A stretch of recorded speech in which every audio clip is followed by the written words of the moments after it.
প্রিয় দর্শক, আজকে আপনাদের দেখাবো কিভাবে চীন, জাপান কিংবা আমাদের দেশীয় ফ্যাক্টরিগুলোতে পাম অয়েল বা খেজুর তেল তৈরি করা হয়।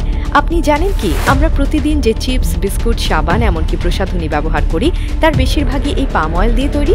কিন্তু কখনো কি ভেবেছেন এই তেল বিশাল ফ্যাক্টরিতে কিভাবে তৈরি হয়? হয়তো অনেকে মনে করেন খেজুর গাছ থেকে তেল বের করলেই হয়ে গেল, কিন্তু বাস্তবে পাম অয়েলের বানানোর পেছনে রয়েছে অত্যাধুনিক প্রযুক্তি, জটিল প্রসেসিং এবং কঠোর মান নিয়ন্ত্রণ। আজকে আমরা জানবো কিভাবে সাধারণ পাম ফল বিশাল ফ্যাক্টরিতে প্রক্রিয়াজাত হয়ে খাঁটি তেলে পরিণত হয়। প্রথম ধাপে পাম ফল সংগ্রহ করা হয়। পাম তেল মূলত তৈরি হয় অয়েল পাম গাছের ফল থেকে, যা সাধারণত মালয়েশিয়া, ইন্দোনেশিয়া, নাইজেরিয়া ও থাইল্যান্ডের মতো দেশে প্রচুর জন্মায়। বিশাল বিশাল পাম বাগান থেকে এই ফলগুলো সংগ্রহ করে কারখানায় পাঠানো হয়। এরপর ফলগুলোর পরিষ্কার ও প্রস্তুতি পর্ব শুরু হয়।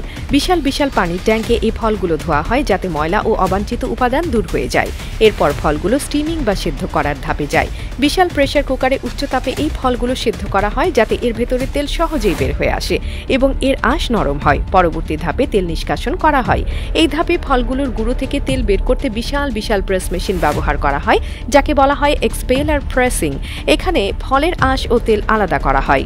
এরপর নিষ্কাশিত কাঁচা পাম অয়েলকে পরিশোধনের ধাপে পাঠানো হয়। এখানে তেলের মধ্যে থাকা অবাঞ্ছিত গন্ধ, রং ও অমেধ্যতা দূর করতে রিফাইনিং, ব্লিচিং ও ডিওডোরাইজিং প্রক্রিয়া শুরু করা হয়। এরপর তেলকে ঠান্ডা করা ও সংরক্ষণ প্রক্রিয়া শুরু হয়।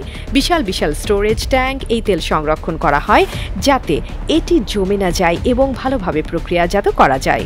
সব ঠিক থাকলে বোতল বা ট্যাঙ্কে ভরার প্রক্রিয়া শুরু হয়। আধুনিক মেশিনের মাধ্যমে নির্দিষ্ট পরিমাণ তেল প্রতিটি বোতলে বা কন্টেইনারে ভরা হয় এবং মুখ শক্তভাবে সিল করা হয় যাতে এতে বাতাস বা দূষিত উপাদান প্রবেশ করতে না পারে। সবশেষ ধাপে মান নিয়ন্ত্রণ পরীক্ষা করা হয়। ল্যাবরেটরিতে প্রতিটি ব্যাচের তেল পরীক্ষা করা হয় যাতে নিশ্চিত করা যায় এতে কোনো অতিরিক্ত রাসায়নিক নেই, এটি স্বাস্থ্যের জন্য নিরাপদ এবং দীর্ঘদিন সংরক্ষণযোগ্য। এরপর তেলের বোতলের গায়ে লেবেল লাগানো হয় যেখানে উৎপাদনের তারিখ, মেয়াদ উত্তীর্ণের সময় ও পুষ্টির তথ্য লেখা থাকে। সব ঠিক থাকলে বোতলগুলো বাজারে পাঠানো হয়, যেখান থেকে আমরা কিনে নিশ্চিন্তে ব্যবহার করি।